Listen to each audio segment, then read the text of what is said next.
I'm leaving Driven San Diego right now after they did the clutch delay valve on my 2018 M2. And I got told about this mod by my friend Ethan, and then I did a little bit of reading about it online. And essentially, the car comes with a clutch delay valve, which makes the clutch release a little bit slower. And if you drive your M2 and you pay attention to where your clutch engagement point is, it actually varies depending on your speed and which gears you're shifting between. By removing that, you actually get what feels like, wow, a bit of a smoother shift so far, but also it's just engaging as you would expect. It's a little bit more linear, I would say, in terms of the shift.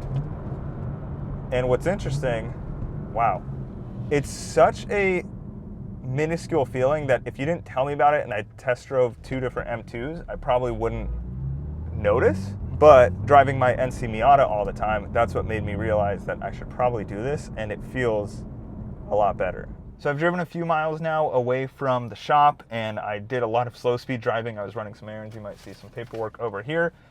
First to second gear feels way, way, way better. Like finally, this car shifts the way that I wanted to between first and second, and at slower speeds, it feels much better, more predictable, and more analog. So if you've gotten into the M2 after driving a different manual transmission car and thought that the clutch feel is a little bit weird, especially at slow speeds, this finally gets rid of that sort of jerkiness that happens, especially in the 1 to 2 shift.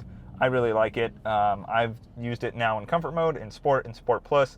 I have not done traction control off. I'm very curious if this makes clutch kicks a little bit more predictable, and if launches are any less chattery, because maybe by actually having the clutch connect without as much lag, maybe it actually does better burnouts. I don't know. I'll have to find out on a different day in a closed area of Mexico, but overall, very happy with it. If you are able to do it, if you're mechanically inclined, unlike me, if you can do it at home, it seems that it would take less than 3 hours. I recommend that you do it if you want a more analog feel for your car. If not, find a local shop that specializes in BMWs or performance cars.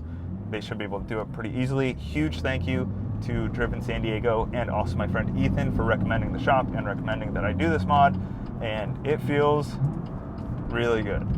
It is such a minuscule little detail, but it feels totally worth the money, and I'd highly recommend it, especially because you don't have to buy any parts. It's just removing a part that actually makes the car feel better. All right, see you in the next video. Peace.